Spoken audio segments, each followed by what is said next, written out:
The first thing every kid wants to do on Christmas morning is run to the tree and unwrap the presents, of course. But once that paper is crumbled up, Hoda's in heaven, and tossed aside, you'll need a way to keep the good times rolling, like some adorable breakfast treats. Today, tastemaker Brandy Malloy is here with some festive Christmas creations that anyone can make. And this little baby, little Millie. Yes. Thank you for letting me hold and we're her all through mama this of whole... girls. Yes. So awesome being a girl mom. Girl moms. Oh. And last time you were here with, or not the very last time, but last time you and I were together, I was this big. I had no dimples. I was ready to have this baby. And now you have a beautiful baby girl. And Al was right. Al guessed that we were having a girl. You guessed we were having a girl. Yes. And here she is. And look at her smiling. I'm so happy. I'm so happy right now. So, Brandy, this is a special Christmas for you and for Hoda. Yeah. But you're right. Kids love opening presents. Yes. But it's about family time. It's about being in the kitchen. So I have really easy recipes. Great. This one, reindeer cinnamon rolls. You can use store-bought cinnamon rolls or make them homemade. Just frost the top of those. Do one, and then you're just going to make them look like little reindeers. Cute. This is fun for the kids to do, too. So much fun, so they can get in the kitchen. But you're just you gonna make add these those little eyeballs? You can buy these at the store or online, little candied eyes, a little red candy for the nose, and then chocolate-covered pretzels for the antlers. Just in case they haven't had enough chocolate, here we go. Hey, it's Christmas morning. So cute. I mean, he lost one antler. Okay, so over here, we're doing gingerbread pancakes. You can use whatever your favorite gingerbread recipe is, or pancake recipe is. So it doesn't even have to be gingerbread. No, it does. I mean, I think the whole fun of it is that It's shaped like a little man. Yes, but then you can add your favorite fillings. So I have chocolate hazelnut spread, cookie butter. Yes. Let's do some fruit preserves. Cookie butter. And then, you took my window. So basically, here, give me that. Right. No. Well, you can do that, but what you can also do is do like a filling, place it on a cute top. Cookie almost. See Isn't that cute? Hoda. Millie is like dying to try food. Hoda does not care about anything besides Millie. I'm gonna try pancakes. She's my little sous chef at home. It's so fun. Okay, so over here, this one's my favorite. This little snowman. Okay, so you just take 2 pancakes, right? Yes. Make it look like a little snowman by adding the powdered sugar. And then this is the best part of all. Yes. A bacon scarf. Are you guys seeing this? Does not like a bacon scarf. A little bacon scarf. Blueberries for the buttons. Mini chocolate chips right there. So That's cute. the carrot nose. What I like about all these is that the kids can help. Yes, and if you want to incorporate fruit, little healthier options, right? We have strawberries in the pancake for Santa and then grapes for an elf. So you can just make the pancakes look however you want. I love that. Using fruit and toppings and pancakes and made with love. Have you heard anything about any of these recipes? By the way, I'm so happy right now. Not one thing. She's in baby and I'm so happy. Millie, thank you for having me. We love having you back. For these recipes and more, please head to today.com/food. All right, so after everybody wakes up tomorrow, opens up all the gifts from Santa, it's time to eat. But you know what? You don't want to spend all morning in the kitchen. No, we can't. So we've got a sweet and savory brunch ideas that you can start today to make your Christmas morning merry and bright from our pal, one of our favorites, Ryan Scott, of Ryan Scott To Go to Catering. Ryan. Christmas Eve. Yes. Finally, my daughter's going to know like what Santa is. I'm so excited about this. But I want to show you dishes that you can make today for tomorrow to make it a lot easier for you. That way we can do nothing, right? Okay. All right, so here's what I have. We're going to do my version of Wellingtons. And Hoda looked like, what's a Wellington? What's a Wellington? It's basically, this is minus the beef. We're going to do a puff pastry with eggs and bacon and cheese, and then you bake them, and they're little pockets that you like a hot pocket. Like a hot pocket. So what you do is, Jenna, you do this. I'm going to have you scramble the eggs. Okay. Okay, so you cook your eggs ahead of time, and don't cook them too much to where you don't want them to, be dry overbake in the oven. So you kind of keep them running? Is that what you're saying? Right, a little on the runny side, a little bit of salt and pepper. And here's my trick, and a lot of people think this is weird. Here's my catering trick. You add a little mayonnaise or sour cream in there. Oh, sour cream. You don't have to add the mayonnaise. Hoda, don't add mayonnaise. I'm so sorry. What does it do? So what Tell this us. does, it keeps it from turning green. Your eggs won't be green when they're finished cooking at the end. A little bit of sour cream at the end. I know this sounds weird. This But what about milk? Does it do the same thing? No, it won't. I mean, a girl had to ask. All right, so you add a little bit of sour cream at the end, Hoda, and it keeps the eggs looking nice and fluffy and yellow. It does look All right, pretty. let's do a little Christmas Eve throwdown. What you're going to try to do is make one of these. All right, so you put eggs on one side. You can add bacon and scallions and Parmesan cheese if you want. You can put that on top, or loads of bacon, which is delicious. Did I overdo it? No, this is perfect. That's Texas style, girl. It's nice and big, all right? Now take your brush and brush the outside, because what we're going to do With what? with the brush Okay. There you go. Sorry. Okay. With what? The brush that's there. So brush the outside, and what you're going to do is now fold it over the top, Hoda, like this. And we're going to make a Wellington or a little pocket. Pocket. All right. You put some more gook here. So my advice, if y'all are doing this at home, is don't stuff it too much. I might have overstuffed. Well, I put 7 ounces of eggs there, so it's going to take that. All you do now is take your fork and you crimp the outside, just like so, Jenna. Yeah. And then they come out. Go, Hoda. That looks great, Hoda. Thank you. Phenomenal. Hoda, come try this one that I made for you that's already done. Okay. So here's the deal. And do you brush it with butter? A little bit of butter, and you cut the top. Here's my trick at home. Make these ahead of time. I bake them ahead of time, and I freeze them individually. And so for my daughter, the next day, you wrap it in a wet paper towel, microwave it for 30 seconds, and it's already cooked and done. That's unbelievable. Is this Hoda Jenna approved? Yes. Yes. And by the way, that's just store-bought? Puff pastry, super easy. We could do that. Yes, you can. Here's the thing.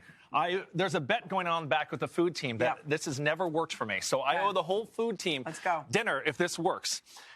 Shoot. Yes. All right. You hear that? That was my credit card. That was a big bill. What I have here is cream cheese, cream, and eggs. We are making my version of pumpkin-baked French toast. Wow. That in a pan. Awesome. So, Hoda, come here. What you're going to do? That's this mixture whisked up. Now, Jenna, add some eggs. Yes, sir. Eggs. All right. We're going to add some milk because it's super light and really good for Christmas, kind of on your waistline. Sugar? That is sugar. Only about half a cup. Some vanilla. I love vanilla. And then the cornucopia of all the delicious. What's that? Hoda, guess one. Guess one. Cinnamon. Of these. Okay, try one? you try one. Nutmeg. Yes, clove. Yes, and some ginger and some salt. This whole mixture now, that's a little bit of maple syrup if you want to add that in there too. I mean, do we need it? Add a little sugar. Just wear your pajamas all day after you make the Ryan Scott food. Not a big deal. So all right. Now so now we're going to take our challah. Soak it. Challah. Ready? 1, 2, 3 to the camera. Challah. Okay. All right. So you soak all it. this. The cool thing about this dish is this can sit overnight and soak in up. the fridge? So you leave it like that? Yes, and you put it in this pan. In the fridge. In the fridge. Now, here's a trick. To bake this, I'm going to put this in the oven at 400 degrees. Carry this over to the oven, and when you go into the oven, add some hot water around the outside. Why? That way it cooks from outside to in. Thank you. Try this. Please try this. Okay. Don't ever carry this tray to the oven with the water. Otherwise, don't tag me when you don't make the dish, because it won't turn out really well. You want All right, syrup. I've been waiting Hoda and Jenna's look on this. Oh, you're going to put a you told me about the sugar. Yeah, but we got to have syrup. Go, girl. I know. Right. We have to have a syrup. That's a really big bite. 1, 2, I'll just eat this 3. one. Pumpkin French toast that you can do the night before that's baked and delicious, right? Right? Okay. Right? Having a culinary moment right now. Merry Christmas to both of you.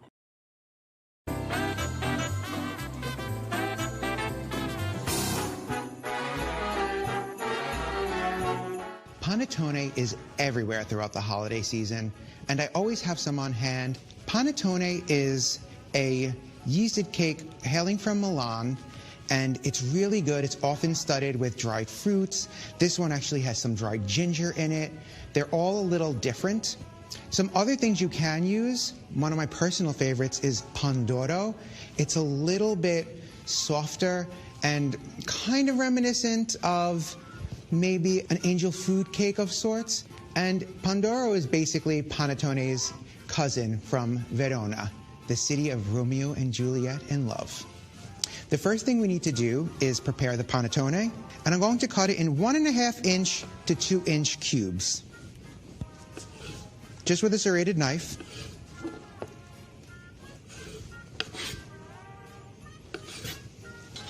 And then straight into a greased with butter 9x13 casserole dish.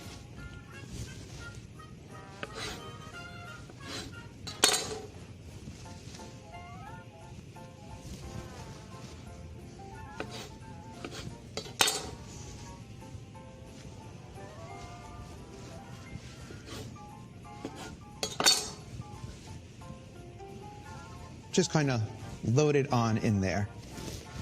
Now to make the custard. Grab yourself a large bowl, and we're going to add 8 eggs, 8 large eggs.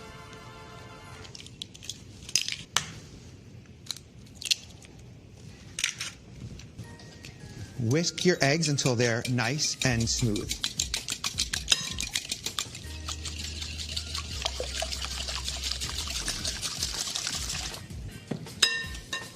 Okay, that looks great. To this, we add 3 cups of whole milk, 1.5 cups of heavy cream. For sweetness, I'm adding 1/4 cup of pure maple syrup. You don't need too much added sweetener because the cake itself usually has some sweet notes to it. 1/2 teaspoon of salt. And then, last but not least, some vanilla extract, 1.5 teaspoons of that.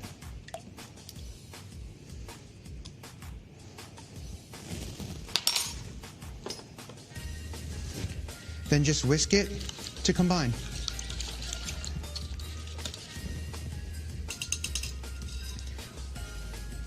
Then just pour your custard atop your panettone.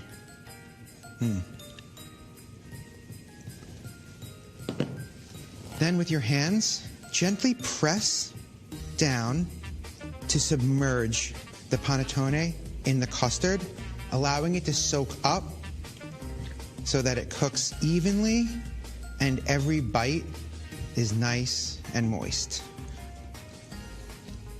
Just gonna give my hands a really quick rinse. All that's left to do is throw this in a 350-degree oven. Depending on your oven, it's gonna be about 70 to 90 minutes.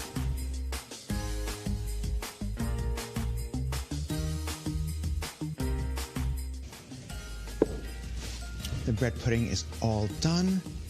The kitchen smells amazing. It's golden brown on top. If you give it a little bit of a shake, kind of has a little jiggle to it. So you want it to be set, but still nice and moist. And I think I need to try some right now. I love the crispy bits in the corner.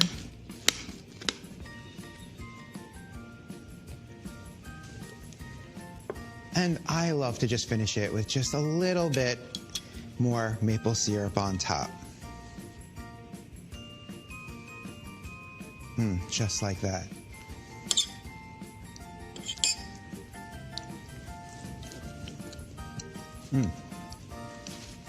It's so creamy and indulgent. Every bite has a little bit of a different flavor from all the different things in the panettone. It's like another gift on Christmas morning. Oh, yeah, we are back with a special Christmas edition of Today Food, and aren't we lucky? Santa dropped off one of the best for us, Laura Vitale, the cook and host of Laura in the Kitchen, here with an easy-to-make breakfast menu that is just right for this occasion. It's the perfect balance of savory, sweet, and festive. Laura, Merry Christmas. Merry Christmas. Thank you for being here. Thank you. Now, you have a daughter, Mia, who's, what, 2 now? 2.5. 2.5. Yes. What's it been like this Christmas season to watch Mia? It's really like reliving your childhood all over again, as I'm sure you know. Yeah. It's like discovering the joy and fun of the holiday season all over again. And I'm like slightly sad it's almost over. And I kind of want to continue. I want to keep it going because it's been the most joyful month I think I've ever had. That's great. Well, good. Merry Christmas to the family. All right, so let's talk about some food. Right. In our household, my mom's from the South, from North Carolina. So we always do a big Southern breakfast on Christmas morning. But I love this idea. What are we making today? It's like the sausage casserole. So it's a sausage and leek casserole. It tastes like a giant sausage and cheese sandwich. That's all you got to know. Right. Sounds like a perfect brunch item, Super easy. And you can assemble it the night before. So what we're going to do is in this skillet, if you want to add some bulk breakfast sausage, you can add Italian sausage. Yeah, add it right in with a little olive oil to a hot skillet. Break it apart. Pretend that this is like hot and sizzling and delicious, and you're going to break it apart with a wooden spoon. Sizzle, and you're just going to let that cook until it's about halfway cooked through. In the meantime, you're going to slice up some leeks. I like leeks because they're like a mild onion, but if you already have a ton of onions on hand for making stuffing, then just use an onion. Oh, that's a good idea. It's fine. And this sausage, you're only cooking halfway through because you're going to end up baking off the other half? Well, because you're going to cook it more with the leeks. Copy that. So Laura, once could you use spicy sausage? You can use spicy sausage, Italian sausage, breakfast sausage, some chorizo. You can use any sausage you have on hand. Hot dog. So once you rinse your leeks really well, you want to pat them dry because there's a lot of water in there, but you want to make sure you wash them well. You unite them with your sausage. In the meantime, you're going to take some cheap bread, like just like a sliced bread, and I just tear it into large chunks. But here's another thing: if you've got a baguette that's on hand from Christmas, Christmas Eve, use that. Like, don't let it feel like this is the type of thing you can use some gently used bread. Stale bread. Stale bread's fine. Got it. You take all of your bread, You also take your cooked sausage and leeks. You're going to add them to your bread. You're going to whisk together eggs, milk, salt, and pepper. A lot of eggs. That's like a dozen eggs. Well, it feeds like 10 people. This is the custard, right? Yes, this is like the custard part. What was that you just threw in? Some dried mustard. Okay. It gives you like a little something behind the dish that makes it just a little extra You whisk all of this together, if you would, with your big muscles. Yes. Where's the guy? And then you add some cheddar, you add some parsley, you mix it all in a 9x13 pan, cover it, pop it in the fridge overnight. I mean, this is like a one-pot dish. Why do you do that? Why do you have to? It lets all the flavors really marry, and all of the custard soaks into the bread, so when you bake it, the interior is really lovely and soft, like a souffle, if you would. Right, so the next day, what's the baking instructions? So $3.50 an hour the next morning with a little more cheese on top, and it's perfection. Try that. Oh, that's great. So next thing we're going to do... Hot chocolate. Yes, we're going to make hot chocolate. Why in the crock pot? Because that way your house smells wonderful, and if you've got people in your household that come and go, like we do, it's always warm. You never have to worry about making another thing of hot chocolate. And you just take milk, you take cream. Yes. You take That's what makes a good hot chocolate. It does. Don't go full of water. No, you take. Also, you take evaporated milk and sweetened condensed milk. Wow. Pick it up a notch, Laura. Here's the thing. It's going to be a Merry Christmas after all. But here's the best part. You take chocolate chips and a pinch of salt on low for 2 hours, and your house will smell amazing. Oh, my gosh. You have that with a bunch of toppings for the kids, marshmallows. But for the adults, a little creme de menthe will take this into a real holiday sweet. You know, with the chocolate and the mint together. And if you love Frangelico, add a little Frangelico in there instead. That's good. Little Baileys. Yes. Little garnishes you have here. It's for kids. You do little cookies, the candy canes, all the things, fun things for the kids. So cute. I also What's over there? What's the martini? I love an espresso martini. You know, for the adults. But, why not, right? Why not? I love an espresso martini. It's easy. It's coffee liqueur, a little creme de cacao white. You have a little Guys, how does it all vodka. taste? So fantastic. good. You're This eating and drinking like casserole over there. What about this yogurt thing? So here's the thing. I don't like to buy flavored yogurt. I think it's way too sweet and has artificial flavors. I buy full-fat Greek yogurt. I do a little bit of good vanilla bean paste right in there and a drizzle of honey. Full fat. Yes, and a drizzle of honey. Top it with pomegranates, a little granola, a little toasted coconut. You're awesome. And it just tastes like $1 million. I mean, this is a home run on Christmas morning. Laura. It's thank fast. you so much. It's fast. Laura, thank you. If you want the recipe, by the way, and trust us, you do, just go to today.com/food.